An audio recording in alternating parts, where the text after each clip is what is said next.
Halo, selamat malam. Selamat datang di Sapa Indonesia Malam. Saudara, desakan reformasi kepolisian terus menggaung. Presiden Prabowo Subianto menyetujui pembentukan Komisi Reformasi Kepolisian usai pertemuan dengan tokoh agama yang tergabung dalam Gerakan Nurani Bangsa. Lalu apakah langkah pertama dan paling utama untuk mencapai reformasi Polri? Informasi lainnya, saudara, soal diduga karena remblong, sebuah bus pariwisata menabrak pembatas jalan di lereng Bromo, Probolinggo dan sebanyak 8 orang meninggal. Saudara, inilah Sapa Indonesia Malam selengkapnya. Saya Radi Saputro.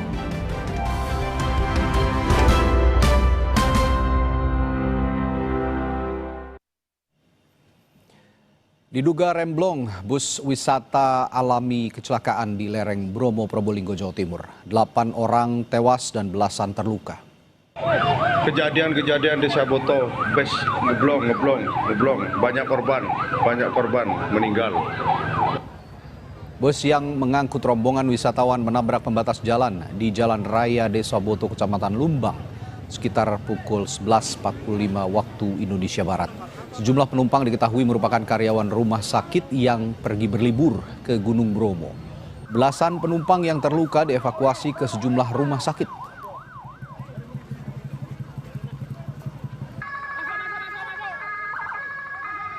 Tim Subdit Gakum Polda Jatim melakukan olah tempat kejadian perkara kecelakaan bus wisata di lereng Bromo.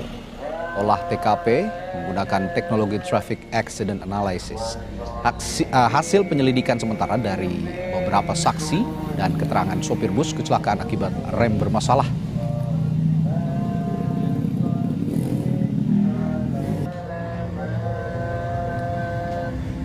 Ini sudah kita laksanakan mengambil 10 titik di mana sementara dari pemeriksaan saksi-saksi kendaraan yang melakukan laka lantas tersebut dari keterangan saksi dan keterangan sopir sendiri mengakui karena remnya bermasalah. Kemudian untuk korban sementara terupdate 8 orang MD dan 44 luka-luka. Itu luka ringan dan luka berat, semuanya masih luka-luka semua. Keluarga korban kecelakaan bus wisata di lereng Bromo mendatangi instalasi gawat darurat Rumah Sakit Bina Sehat Jember, Jawa Timur, menunggu kedatangan dan informasi korban. Bus diketahui mengangkut pegawai Rumah Sakit Bina Sehat dan keluarganya, menabrak pembatas jalan saat perjalanan pulang dari Gunung Bromo.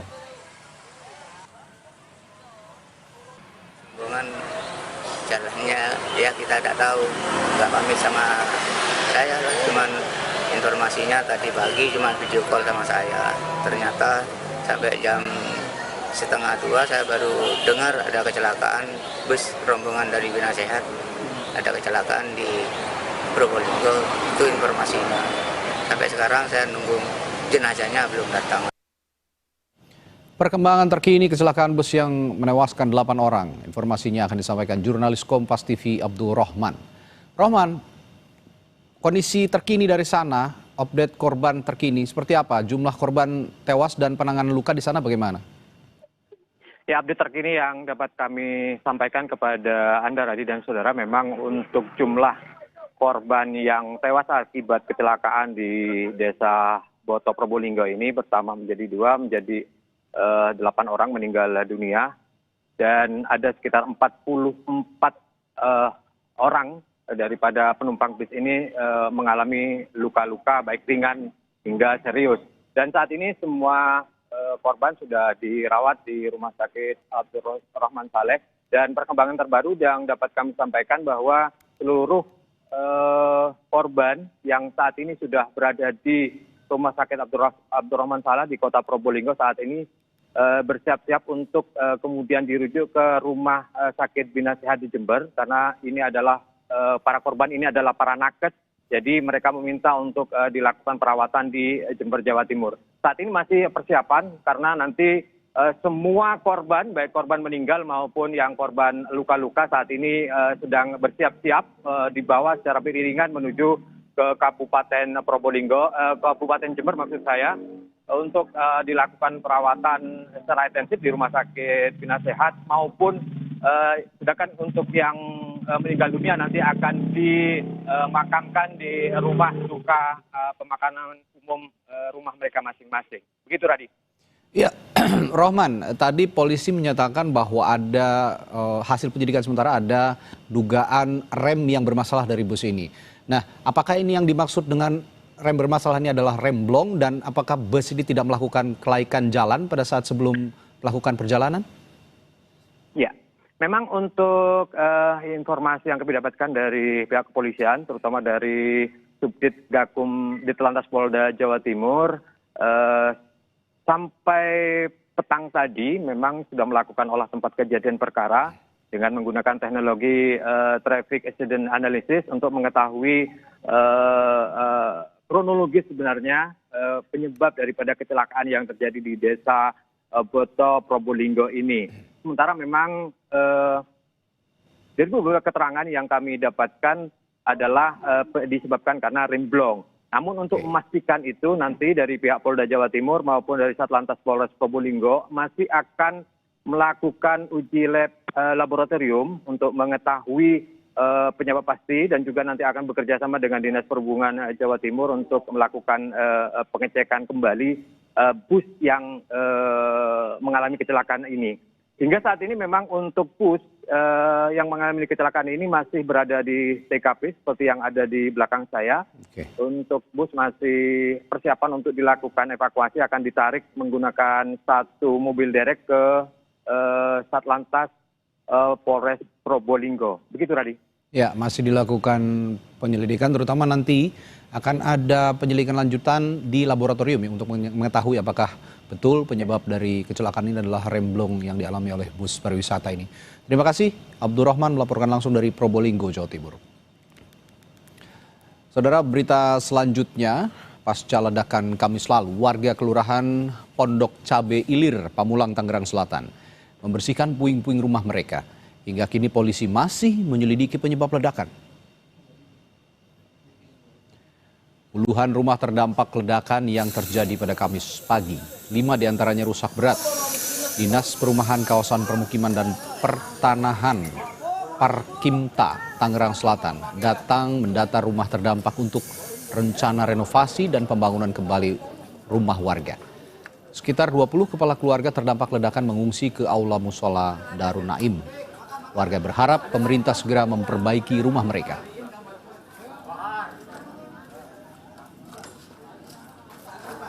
Seperti apa kondisi rumah Ibu?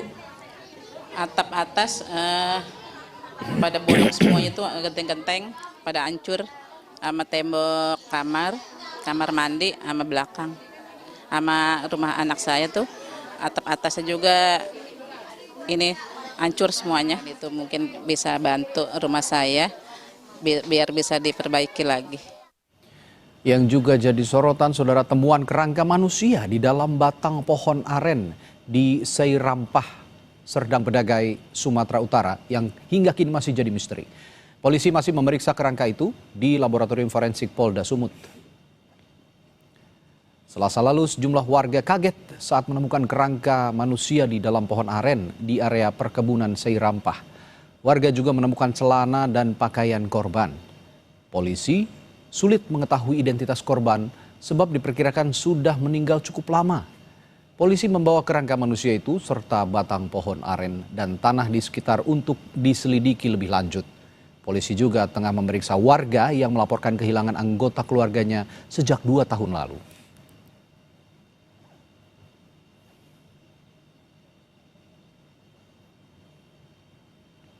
Untuk kerangkanya sudah kita bawa ke Lafor, ya, forensik di Polda Sumut untuk dilakukan uji forensik, dan saat ini kita akan melengkapi sampel dari warga yang diduga adalah keluarganya yang kemudian akan dicocokkan dengan kerangka yang ditemukan di tempat ini.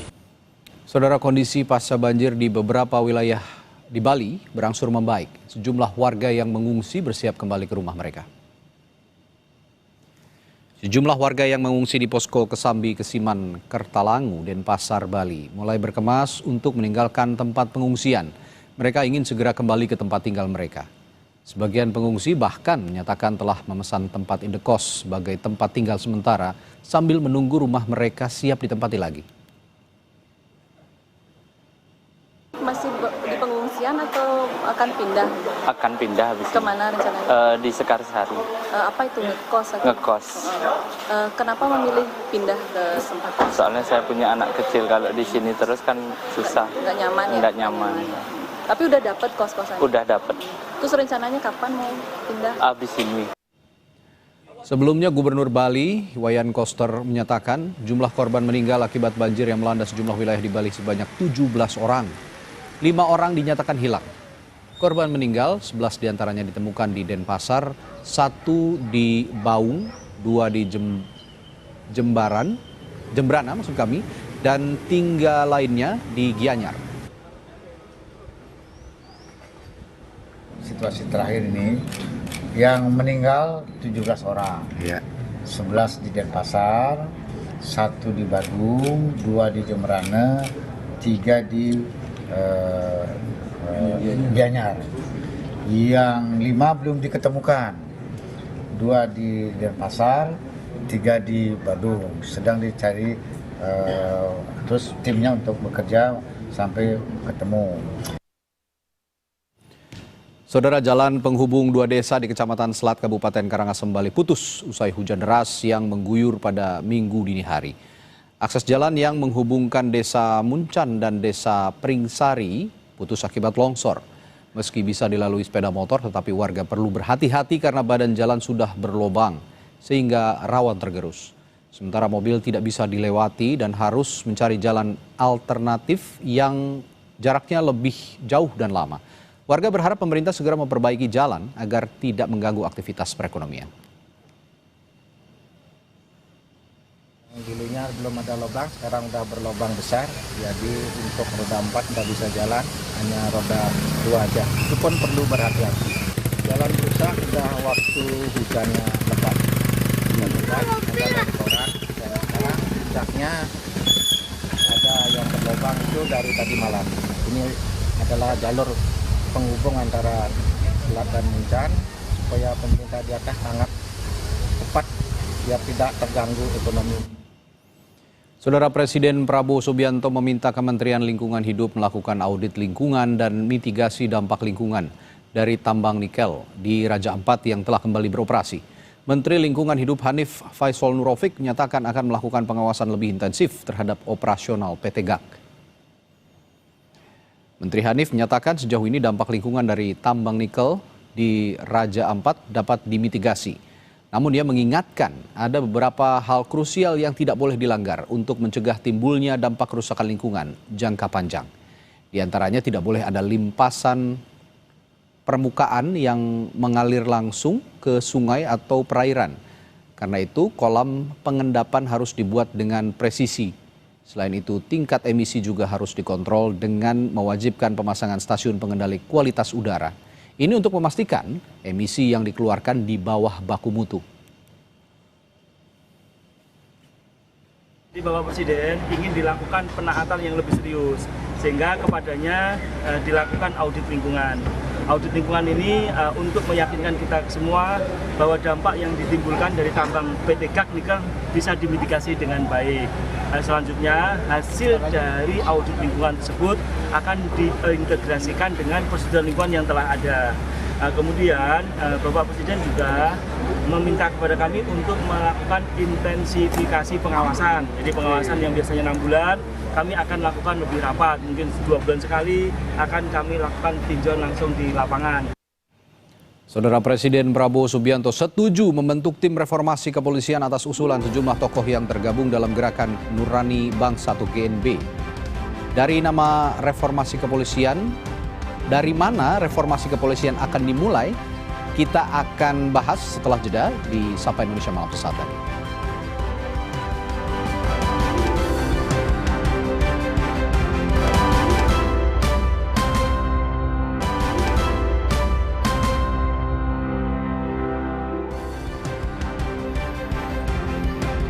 Saudara, desakan reformasi Polri semakin kencang disuarakan usai penanganan unjuk rasa oleh Polri yang dinilai berlebihan pada akhir Agustus lalu. Pada Kamis lalu, Presiden Prabowo Subianto pun menyetujui pembentukan Komisi Reformasi Kepolisian. Tokoh lintas agama yang tergabung dalam Gerakan Nurani Bangsa bertemu Presiden Prabowo pada Kamis lalu di Istana Presiden. Pertemuan yang berlangsung selama 4 jam membahas poin 17+8 tuntutan rakyat hingga reformasi sejumlah sektor. Salah satunya yang dibahas adalah reformasi institusi Polri. Tadi juga disampaikan oleh Gerakan Nurani Bangsa perlunya evaluasi dan reformasi kepolisian yang disambut juga oleh Pak Presiden akan segera membentuk tim atau komisi reformasi kepolisian. Saya kira ini juga atas tuntutan dari masyarakat yang cukup banyak. Terima kasih. Pengamat kepolisian dari Institute for Security and Strategic Studies, Bambang Rukminto, mendukung reformasi kepolisian. Dirinya menyebut dibutuhkan visi negarawan yang tulus jika ingin reformasi Polri berhasil. Tanpa ada perubahan struktur yang mendasar, problem di kepolisian terkait reformasi yang diharapkan masyarakat ini tidak akan pernah tercapai dan masalahnya akan terulang terus-menerus. Kalau tidak pucuk pimpinan dari kepolisian itu memiliki visi negarawan, bisa berkolaborasi dengan presiden yang memiliki visi negarawan, Polri ini hanya sekedar menjadi alat kepentingan kekuasaan atau kepentingan-kepentingan di luar kewenangan yang sudah diberikan negara sesuai dengan amanat reformasi 98, seperti itu. Senada dengan Bambang Rukminto, Ketua PBHI Julius Ibrani pun menyebut perbaikan sistem di kepolisian harus secara konstitusional. Ia menambahkan, jika reformasi Polri hanya dilakukan berdasarkan kasus tertentu dan tidak menyentuh akar permasalahan, maka kejadian serupa akan kembali terulang. Bahwa mandatnya itu konstitusional, maka perbaikan sistem dan struktur tidak boleh kasuistis. Saya tidak memandang bahwa kalau urgensi ada, setiap lembaga urgensi evaluasi penting setiap hari. Tetapi apabila kita mendasarkan evaluasi dan perbaikan sistem ini secara kasuistis, maka saya pastikan ini akan bernasib seperti tim pencari fakta, tim gabungan, tim independen ini itu yang sekali selesai dan tidak bisa menyentuh akar persoalan secara fundamental. Dan akibatnya perbaikan itu tidak akan menyentuh sistem dan struktur. Dan dengan demikian saya akan pastikan akan terjadi keberulangan dari kesalahan-kesalahan sebelumnya. Pada Jumat kemarin, sempat mencuat isu terkait dengan surat Presiden soal pergantian Kapolri ke DPR. Mensesnek Prasetyo Hadi membantah kabar tersebut. Dalam keterangan tertulisnya, Prasetyo Hadi menyebut berkenaan dengan surprise pergantian Kapolri ke DPR bahwa itu tidak benar. Jadi, belum ada surprise yang dikirim ke DPR mengenai pergantian Kapolri. Sebagaimana dengan yang disampaikan oleh pimpinan DPR, memang belum ada. Reformasi diharapkan menyasar pada perbaikan sistem dan struktur internal Polri. Perbaikan ini penting karena siapapun pemimpinnya, jika sistem dan strukturnya masih sama, maka kondisinya akan tetap sama saja. Tim Liputan, Kompas TV. Saudara, desakan reformasi Polri terus digaungkan. Reformasi yang diharapkan yaitu mengevaluasi seluruh sistem hingga strukturnya. Lalu langkah apa yang pertama perlu dilakukan? Kita akan bahasnya bersama Arianto Stadi, penasihat ahli Kapolri. Lalu juga ada Bambang Rukminto selaku pengamat kepolisian dari Institute for Security and Strategic Studies, dan Rudianto Lalo, anggota Komisi 3 DPR RI dari fraksi Partai Nasdem. Selamat malam Bapak-Bapak. Selamat malam. Selamat malam. Baik, saya ke Pak Rudi dulu kalau gitu. Pak Rudi, langkah awal, langkah yang urgent harus dilakukan dengan cepat dan signifikan untuk mewujudkan reformasi Polri ini kira-kira apa? Ya, terutama yang bisa didorong oleh lembaga legislatif terlebih dari Komisi 3 DPR RI. Ya, tentu yang pertama kita menghormati ya dan mendukung langkah-langkah Presiden. Saya selalu mengatakan bahwa Presidenlah yang paling paham, karena Presiden selaku kepala negara oleh konstitusi didukung, di backup oleh 2 alat negara bernama TNI Polri. TNI Polri adalah alat negara yang didudukkan dalam konstitusi pasal 30 ayat 4 sebagai penjaga keamanan ketertiban masyarakat yang tugasnya melindungi, mengayomi, melayani masyarakat. Dan terakhir adalah penegakan hukum. Nah, kalau kita bicara reformasi, ya ini tidak asing lagi karena sesungguhnya Polri anak kandung reformasi. 6 MPR 2000 itu kan pemisahan TNI dan Polri. Ya, Polri menjadi alat negara yang memang langsung didudukkan di konstitusi pasal 34. Sehingga ketika bicara reformasi, ya itu adalah koreksi perbaikan saya kira. Dan saya selalu mengatakan bukan hanya Polri, 3 trias politika, 3 cabang kekuasaan, eksekutif, legislatif, yudikatif juga perlu direformasi. Muaranya tujuannya untuk kepentingan masyarakat. Itu satu hal. Yang kedua, apa yang perlu direformasi Polri? Kita lihat, Polri menjaga keamanan dan ketertiban masyarakat. Nah, kalau dipandang Polri hari ini tidak mampu menjaga keamanan ketertiban, nah itu yang harus dikoreksi. Kedua, pelayanan mengayomi, melindungi masyarakat. Kalau Polri tidak bisa melindungi, mengayomi, melayani masyarakat, ini yang perlu dikoreksi, diperbaiki. Yang ketiga adalah penegakan hukum. Kalau Polri belum bisa, misalkan menjawab, menangani, membasmi kejahatan-kejahatan, apakah kejahatan berat atau ringan, ini yang perlu kita reformasi. Bagaimana caranya? Ya, caranya tentu penting adalah bagaimana misalkan kelembagaan Polri itu diperkuat, ya. Itu diperkuat otomatis, ya. Apakah nanti misalkan SDM sumber daya manusianya, mulai rekrutmen, kaderisasinya, pendidikannya dan sebagainya. Dan kalau kita lihat hari ini, kemitraan Polri dan Komisi itu sudah berjalan baik. Setiap kasus-kasus yang menyita perhatian publik, ketika kemudian kami di DPR sebagai fungsi pengawasan yang diberi mandat undang-undang, itu respon cepat dilakukan oleh para pimpinan Polri. Utamanya bila mana ada oknum-oknum Polri, tidak bisa dipungkiri setiap institusi pada ada oknum-oknum yang melanggar hukum, maka kami selalu mendesak agar dilakukan penegakan hukum yang transparan, ya, dan akuntabilitas. Memberi sanksi yang berat kepada siapapun oknum-oknum aparat penegak hukum kita yang melanggar hukum, karena sejatinya dia yang harus menegakkan hukum.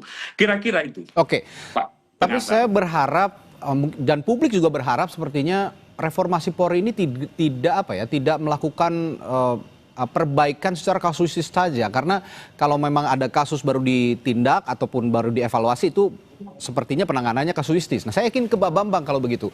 Pak Bambang, kalau dari Anda tadi juga ada tuntutan bahwa jangan mereformasi institusi Polri ini secara kasuistis dan harus menyentuh akar masalah. Nah, menurut Anda yang disebutkan Pak Rudi tadi adalah akar-akar masalah dari Polri selama ini yang harus diperbaiki?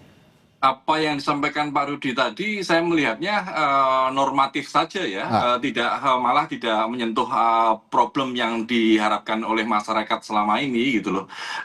Artinya ini saling lempar saja masih saling lempar antara parlemen dengan presiden gitu loh.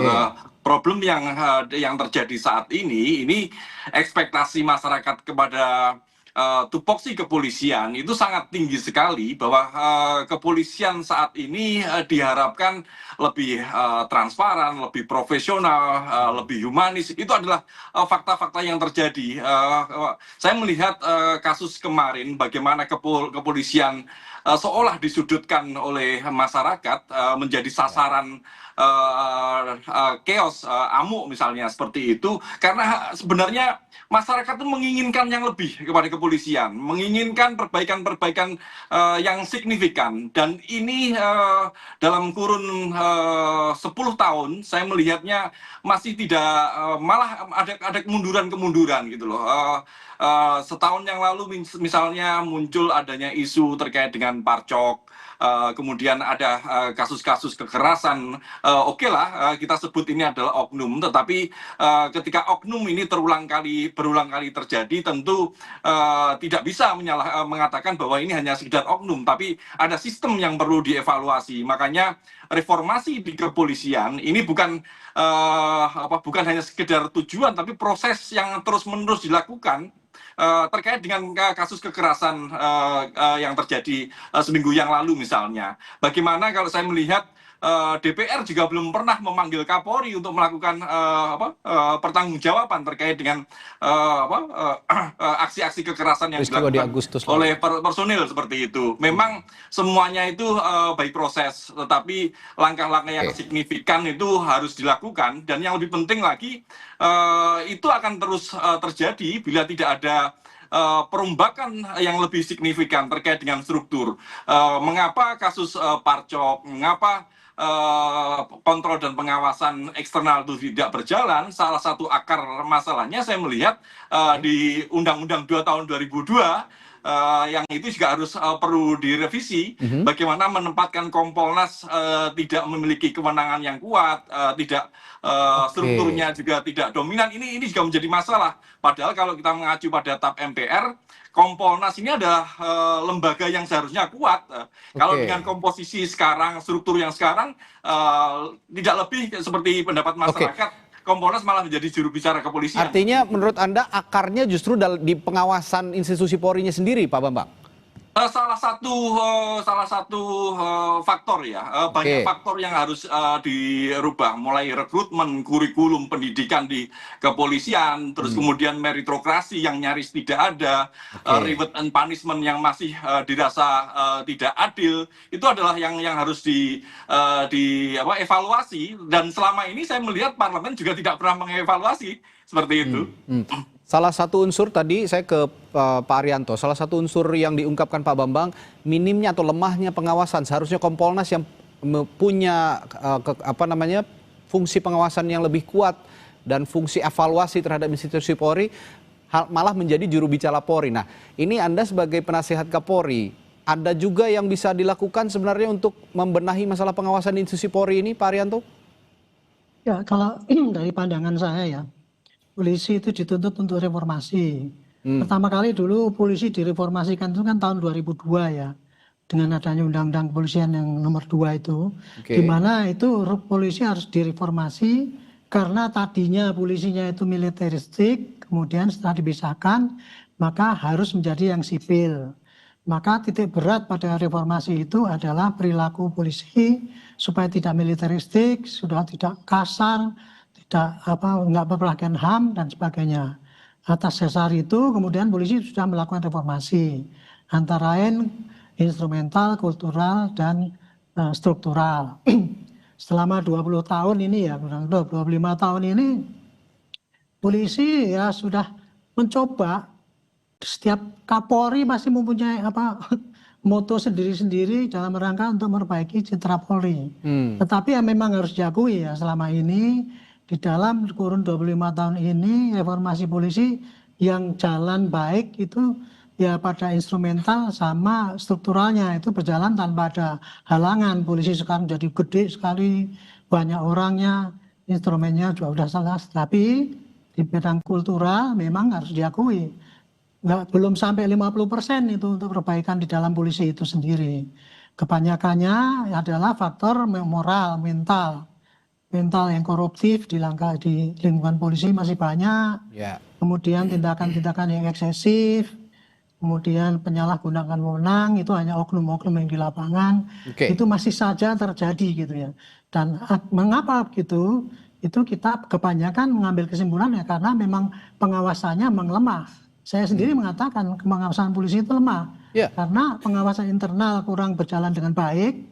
Ya, pengawasan antara atasan ke bawahan itu tidak berjalan dengan baik karena asal atasannya pun banyak yang ikut terlibat sehingga pengawasannya kan tidak kuat. Yang kedua, karena kode etik penjatuhannya juga tidak begitu efektif, tidak jelas sehingga banyak orang yang melanggar tapi tidak ditindak, tapi kemudian yang tidak melanggar kok malah bisa bagus karirnya misalnya kayak gitu. Akibatnya pengawasannya memang lemah dan saya juga mengakui. Kalau balik di mana-mana saya mengatakan pengawasan eksternal polisi memang kurang kuat. Kompolnas itu kan hanya menerima keluhan, menerima keluhan pada kemudian menyampaikan pada polisi, tidak bisa berbuat apa-apa. Kalau dibandingkan dengan luar negeri ada lembaga independen yang bisa mengawasi polisi itu, sehingga dia bisa melakukan koreksi. Itu kira-kira ya memang Oke. secara teoritis seperti itu, Pak. Mbak, nah kalau begitu saya lihat ini masalahnya ya kalau boleh dibilang cukup pelik ya cukup pelik juga untuk mereformasi Polri. Tapi yang ingin saya tanyakan, kita tetap harus melangkah. Meskipun pelik, sepelik apapun kita tetap harus melangkah. Dan saya melihat harus ada sosok yang memimpin reformasi Polri ini. Dan kapan harusnya dimulai, itu akan jadi pertanyaan saya kepada para narasumber saya. Setelah jeda di Sapa Indonesia Malam, tetaplah bersama kami.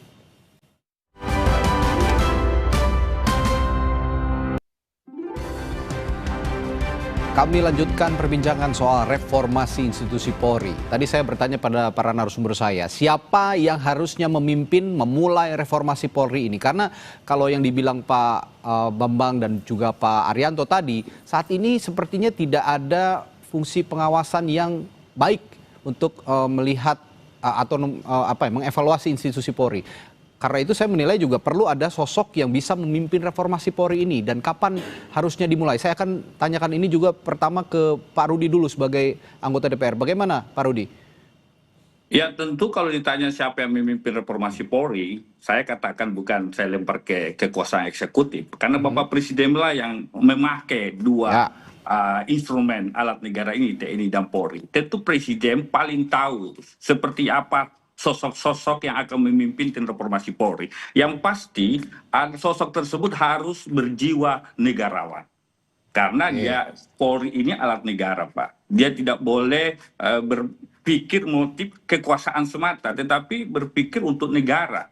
Ya, ini yang penting agar betul-betul Polri dapat bekerja secara profesional dan humanis.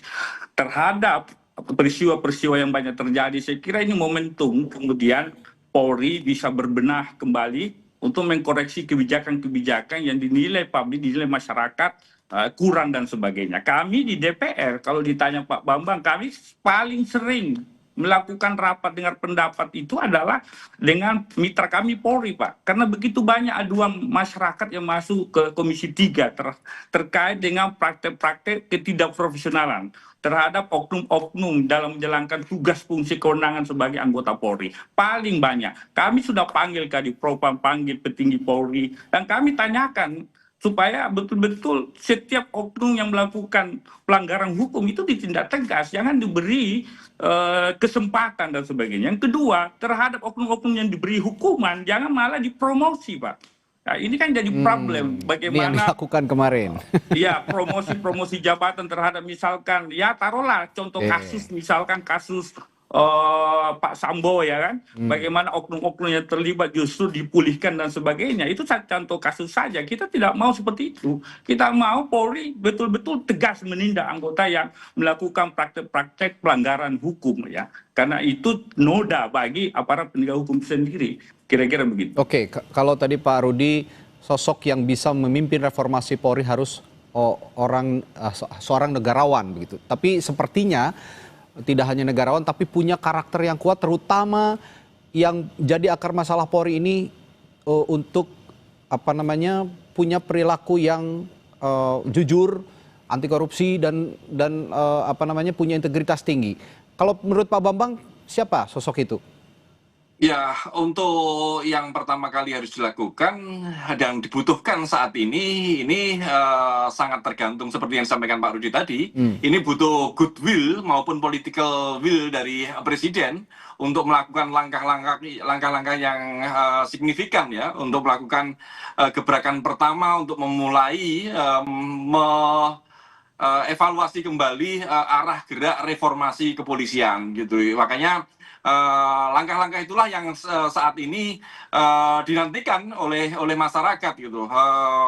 Kalau kemarin gerakan Nurani Bangsa, terus kemudian ada isu terkait dengan pergantian Kapolri misalnya, ini lagi-lagi adalah hak prerogatif Presiden karena Presiden seperti yang disampaikan Pak Rudi tadi adalah panglima tertinggi, pucuk pimpinan negara yang ingin mengarahkan ke arah mana reformasi kepolisian ini menjelang Indonesia Emas 2045.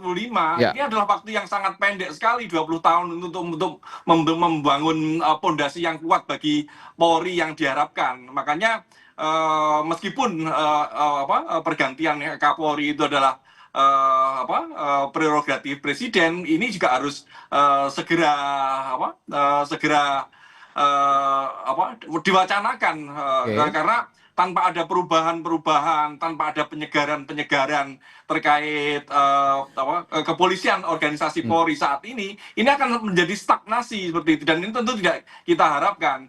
Kemarin dorongan dari Gerakan Nurani Bangsa untuk melakukan reformasi ini jangan sampai hanya terbatas mendorong pergantian Kapolri saja, tetapi juga harus mendorong reformasi secara substansial seperti itu, Bung. Kalau kemarin desakannya ya ada isu ya mendesak pergantian Kapolri, tapi sebenarnya bukan hanya sosoknya tapi sistemnya begitu ya kira-kira Pak Bambang yang harus diperbaiki. Nah, kalau menurut Pak Arianto sekarang momentum yang sangat tepat untuk reformasi Polri termasuk dengan mengedepankan sosok-sosok berintegritas dan memiliki karakter yang kuat? Ya, saya kira ini sosok yang paling bagus ya, pembelajaran yang paling bagus untuk bangsa ini dan juga untuk polisi. Ya. Selama ini kan kita sudah mendengar lah polisi itu dikritik terus, perilakunya begitu mengecewakan masyarakat dan sebagainya. Dan sudah dikasih contoh-contoh yang fatal bagaimana kalau polisi itu dirusak oleh para petinggi yang kurang bagus. Nah, tapi kan selama ini kan upaya untuk perbaikan kondisi itu kan nggak kelihatan jelas gitu loh. Yeah. Jadi cuman tidak ada kiat-kiat yang nyata untuk menghilangkan apa-apa yang kemarin itu disorot oleh masyarakat. Okay. Nah, sehingga akhirnya setelah terjadi kayak gini kan seakan-akan tidak ada yang mau gitu. Okay. Maka kalau saya ditanya siapa yang cocok, yang paling cocok gitu, merubah polisi ini ya supaya bisa jadi bagus ini. Dibutuhkan seorang sosok ya, yang satu berintegritas tinggi dan masih mendambakan polisi itu baik, nomor satu itu dulu. Okay. Dan yang kedua, yang tahu penyakitnya polisi dan bagaimana cara menyembuhkannya itu. Jadi tahu kelemahan-kelemahan polisi dan bagaimana cara mengatasinya itu harus tahu. Jadi orang yang pengalaman juga mengenai tugas polisi situ gitu. Okay. Kalau hanya dilihat orang di luar ya, cuma integritas tinggi, tapi dia nggak ngerti pola seluk-beluknya polisi, ya percuma aja nanti reformasinya di mana bagiannya nggak ngerti. Okay. Gitu. Baik. Makanya ya kalau ada gagasan kemarin itu, ada komisi yang ditunjuk, oke bagus aja nggak apa-apa. Tapi nanti tolong dicari komisi yang di situ tuh bukan hanya orang yang jujur, orang yang berintegritas tinggi, tapi nggak ngerti problema polisi. Ya nanti reformasinya ya nggak mengena pada penyakit polisi ya, itu. Pada akarnya ya. Baik. Itu kira-kira itu Pak. Pak Arianto, sekarang kan seperti Pak Bambang bilang tadi, desakan publik ini begitu kuat untuk mereformasi atau mengevaluasi institusi Polri yang dari hari ke hari, bulan ke bulan, tahun ke tahun, permasalahannya selalu ada dan sepertinya semakin pelik. Dan publik kemarin saya melihat di lini masa juga memunculkan sosok Jenderal Hugeng yang dulu pada saat era Presiden pertama Republik Indonesia Soekarno sangat diulu-ulukan oleh masyarakat. Sosok Jenderal Hugeng yang dekat dengan masyarakat, berintegritas tinggi, tidak mau ditekan oleh kekuasaan. Saya ingin bertanya, di era sekarang ini, sosok Jenderal Hugeng masih ada nggak sih di institusi Polri, dan Anda percaya nggak sosok itu masih ada di institusi Polri, Pak Arianto? Ya, saya 50 tahun jadi polisi ya Pak ya. Dan sudah melihat para jenderal polisi itu, pimpinan polisi. Rasanya yang seperti Pak Hugeng itu hampir tidak ada Pak. Hampir tidak ada. Sulit untuk yang sama dengan dia. Saya yang merasa diri saya tidak pernah korupsi, tidak macam-macamnya, saya nggak bisa menyamai dengan Pak Hugeng itu. Gitu loh Pak. Jadi Pak Hugeng itu menjadi sosok ideal ya. Dan kesitulah polisi ingin menuju. Pak Sigit ini sudah mereka dalam rangka mengembangkan seperti Pak Hugeng itu ada Hugeng Award. Itu kalau gitu ya. Tetapi terus terang Pak, untuk mencari orang yang sejujur beliau dan orang integritasnya sangat tinggi kayak gitu, sangat sulit di dalam zaman modern sekarang ini. Tapi paling tidak kita harus tetap optimis Pak. Itu harus kalau memang untuk memperbaiki institusi Polri kita harus mencari Jenderal Hugeng berikutnya. Tapi saya nggak boleh ngomong dong, ada. Saya nggak bisa nanti memberikan harapan palsu ya Pak ya. Baik. Nah kalau begitu saya ingin bertanya ke Pak Bambang, untuk memunculkan sosok yang ya setidaknya mirip lah ya, tidak ketiplak sama, tapi setidaknya menuju ke arah sosok Jenderal Hugeng. Bagaimana caranya Pak Bambang?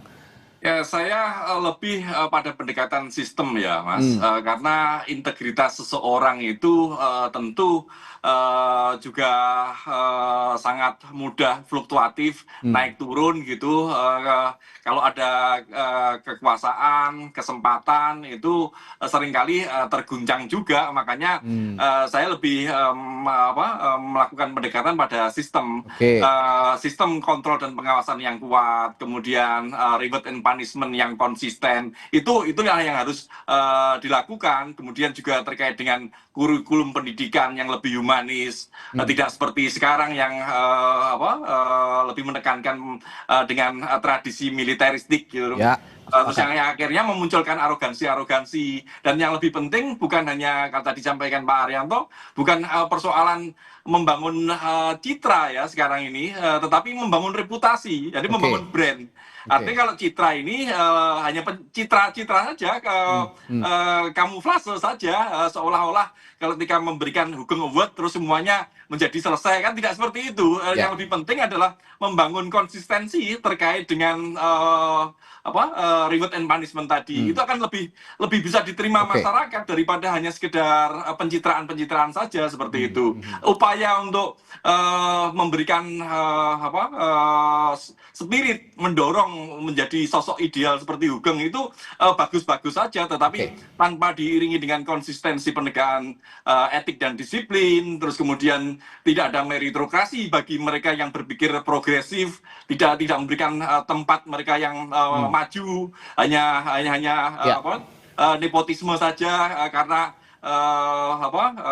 kawan atau satu gerbong, itu tidak akan memberikan dampak yang signifikan bagi kepolisian yang lebih baik ke depan. Artinya perbaikan sistem yang menyeluruh dan menyentuh akar masalah yang ada di institusi Polri, itulah langkah yang awal harus dilakukan dan cepat, ya, untuk tadi tujuannya menciptakan Jenderal Hugeng baru di masa yang akan datang untuk institusi Polri. Terima kasih Pak Bambang, Pak Rudi, Pak Haryanto telah berdiskusi malam hari ini di Sapa Indonesia Malam. Kita jumpa lain waktu. Selamat malam. Terima kasih Pak Bambang, Pak. Saudara, setelah jeda, jumlah pengungsi Gaza semakin bertambah hingga ratusan ribu orang akibat gempuran Israel. Sesaat lagi informasinya di Sapa Indonesia Malam.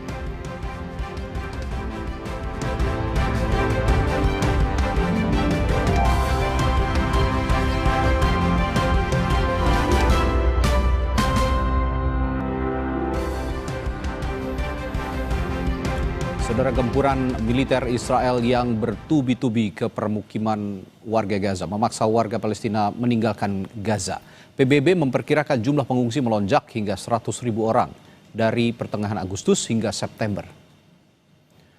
Warga Gaza memadati wilayah Wadi Gaza di jalur Gaza Tengah untuk pindah ke selatan yang disebut Israel zona kemanusiaan. Namun banyak keluarga masih bertahan di Gaza karena tidak punya biaya transportasi. Sementara warga lainnya terlalu lelah berpindah-pindah dan tidak lagi percaya ada zona aman. PBB menyatakan wilayah selatan sudah terlalu padat dan dapat memperburuk krisis kemanusiaan di Gaza. Di tengah gelombang pengungsi ini, Israel pun terus menggempur kota Gaza.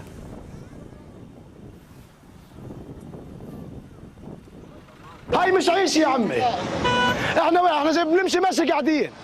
لا قادرين ننقل عفش ولا قادرين ننقل وواعي ولا هاي اللي تقدر تطلع فيه. هاي اللي طلعت فيها الان من المخابرات لهان. ايش الحياه هذه؟ Long March di London yang dipimpin aktivis sayap kanan Tommy Robinson menarik lebih dari 110.000 orang pada Sabtu waktu setempat, berujung ricuh. Sejumlah pendukung sempat bentrok dengan polisi yang memisahkan mereka dari pendemo tandingan.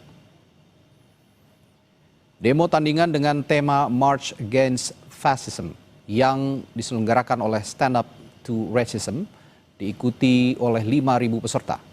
Sedikitnya ada sebanyak 26 polisi terluka dan diantaranya mengalami luka berat.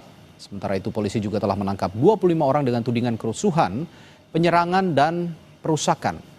Long March Unite the Kingdom ini disebut mendukung kebebasan berbicara, namun banyak orator menyoroti isu imigrasi di Eropa.